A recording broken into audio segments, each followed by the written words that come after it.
Good morning, Carissima. Good morning, Boracay. Ayan, nandito kami ngayon sa labas. Day 2 na namin ngayon dito sa Boracay. At medyo mahangin. Ngayon, medyo mahangin ngayon dito. So, since maaga pa naman, iikot muna namin kayo dito sa loob mismo ng Astoria, Karen. Para makita nyo rin yung place nila. I mean, yung hotel nila dito sa loob. So, bababa kami ni Kuya M and itour muna namin kayo dito. Ayun, si Kuya M, oh.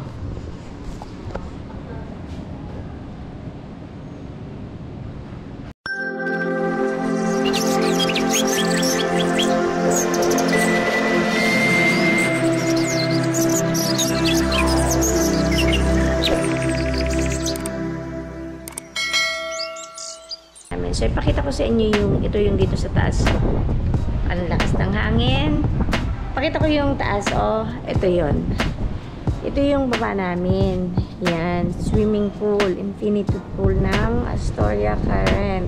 And then yung sa dulo doon, yung kung nakikita niyo yung yellow na chair doon sa dulo, yun yung kanilang restaurant. Then sa taas meron din yung blue naman. Kasi ang Astoria is, ang team nila is yung color team. Yung mga rooms nila, iba't iba yung color niyan. Naalala ko nun sa Palawan, ang color ng aming is yellow and orange. Dito naman sa Astoria Karen is green and yellow. Ayun. Ang beachfront kami. O yun, nakikita niyo ba yung dagat? Siyempre, hindi ko alam kung nakikita niyo. Basta doon sa dulo. Ito, yung swimming pool. Maganda yan sa gabi eh. Mamayang gabi itry namin na ipakita sa inyo yung color niya pagkagabi. Kasi nag-iiba-iba yung color niyan. Ito. Ito naman yung sa other side. Yan, pagka mga gustong mag-swimming. And then, bababa kami ngayon ni Kuya M para ipakita sa inyo yung loob nitong Astoria, Karen. Para makita nyo rin naman yung dito sa kung ano yung meron sila dito. Kasi hindi ko alam yung sa Astoria, Boracay, yung nasa Station 1. Yan, muntik na ako maipit. Oh, no! Yung nasa Station 1, kakagising ko lang. Yan, yun na. Nasa Astoria, ano yun, sa kabila, sa Station 1, Astoria, Boracay. Sabi nila, yun daw is matagal na kasi luma na. Parang kwento sa amin nung nag-tour sa amin kahapon sa island tour is parang nakatatlong lipat na yata yun ang may-ari. Parang ganun. And then, ito yung talagang bago nila at mas malaki raw itong Astoria Karen compared dun sa Astoria Boracay. So, mag-start tayo dito. Ito yung swimming pool na pinakita ko sa inyo sa baba hanggang dun sa dulo. And then, yung dulo niya is yun na nga yung dulo niya is yun na nga yung kitchen. Ito naman yung mga rooms dito. Ayan. Basta ganyan yan lahat naman rooms. And then, di ba may pinakita kami nung isang gabi na yung nagpa-fire dance. Dito yan, tinatanggal nila yan sa gabi. Dito, tinatanggal nila sa gabi yan kasi dito may fire dance sa gabi. Then, yan o, kita niyo yan yung mga yellow na yan, tinatanggal nila yan sa gabi. And then yung letter A na yon, parang kung hindi ako nagkakamali, lalagay doon sa gitna, nakita ko doon. Tapos, yan, dyan sila nag-show sa gabi. And then, ito yung kitchen. Good morning. Ito yung kitchen nila.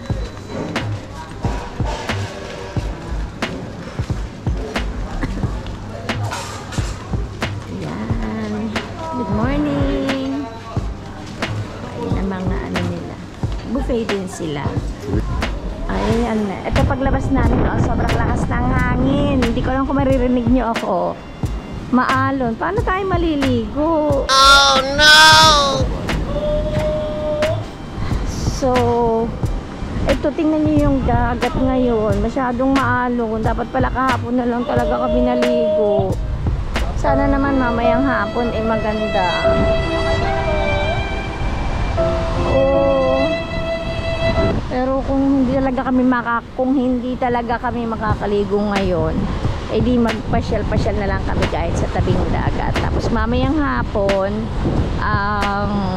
dun sa may station 1 siguro i-try namin yung sunset nila kung magiging maganda panahon ngayon.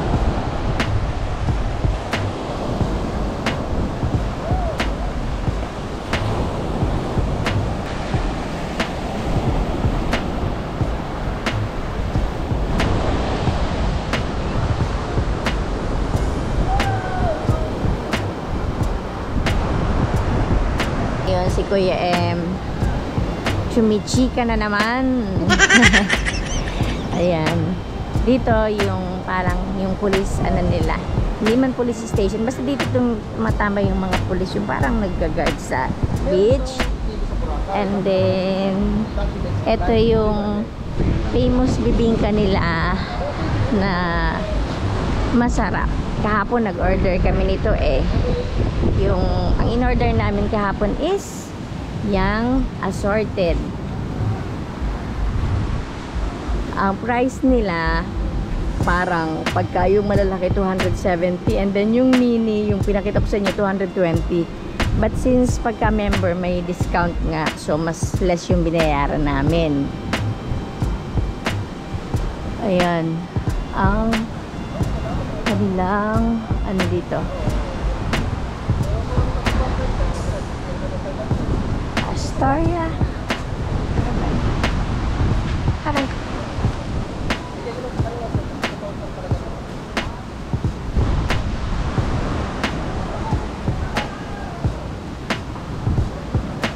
Yung kasing sa Astoria, Palawan is malaki yung ano nila, as in malaki talaga yung dun sa loob nila.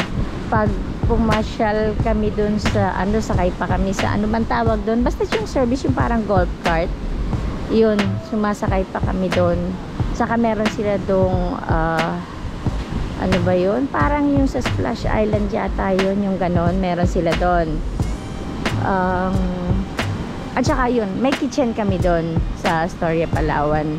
Dito kasi wala, kasi marami namang kainan dito. Si Kuya M chumichika pa. 1,000. Okay. 1,300 ha, may ebidensya ako ha. Oo, sige. Oo. 1,300. Yung 1,300 is ano ba tawag doon? Yung may kasama na. Ayun, nagkasundo na sina Kuya M sa kanilang transaction. Mamaya baka lumabas na ulit kami kasi gusto nung anak namin na mag-ATV.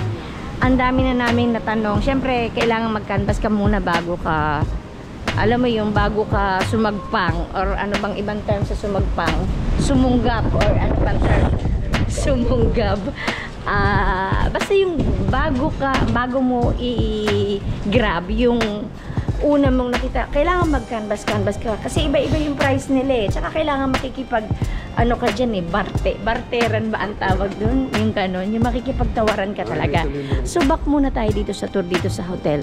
So nandito nga tayo sa swimming pool. Ito yung pinakita ko sa inyo kanina na kung saan sila kung saan sila show sa gabi, yung fire dance.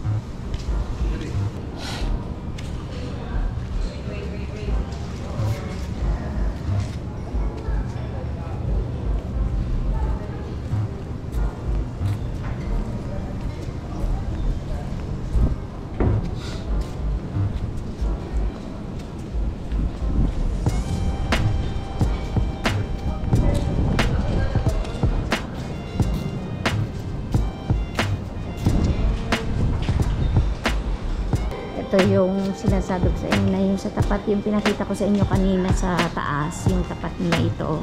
And then yung kita nyo yung parang kitchen din siya. Ito. Dito kami, yung first day namin yung dumating kami, dito nila binigay yung welcome drinks and bibingka. Ayan, dito. Sa area na to. Meron din silang mga tinda na cakes. Ayan. Ayan naman, cakes nila. Chocolate indulge cake, ang ubi makapuno, at saka strawberry cheesecake. Tapos, ito yung mga ano nila.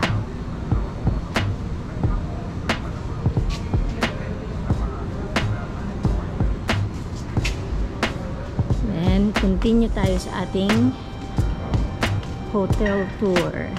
Hindi ko sure kung may papakita ko ang gym kasi ang alam ko ang gym is 9 AM pa ang bukas. Pero ito yon kung hindi ako nagkakamali. Ayun nga. Yun. Dun sa loob, hindi ko alam kung makikita nyo. Dun sa loob yung gym. Hindi. Medyo malabo. Kasi sarado pa eh. Maaga pa.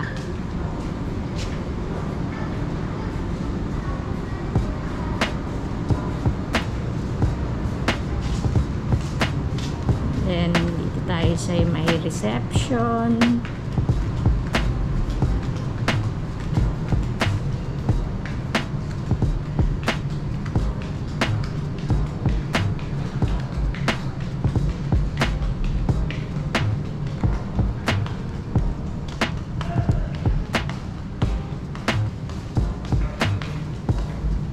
And then, ito yung another pool area nila dito sa Astoria.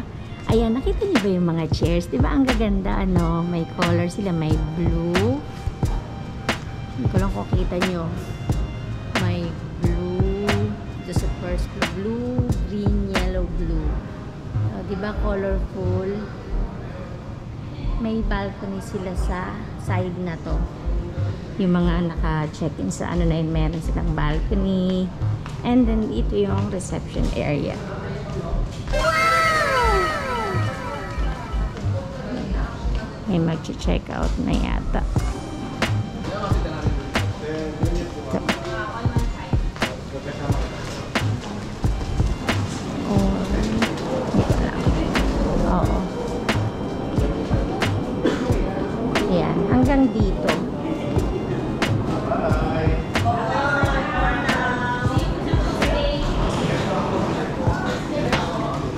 And then, yung doon sa labas, yun na yung service ng Astoria.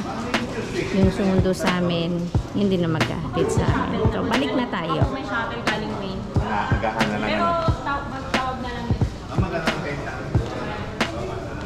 Yun, yung ganito yung sa lobby nila. Sa reception area. Ito lang naman, kasi hindi ko na naman kaitutur sa bawat floor kasi puro rooms naman na yun. Ganun, pare-pareho lang naman yung hitsura niya. So, ito lang ang pinakang kabuuan nitong Astoria Current.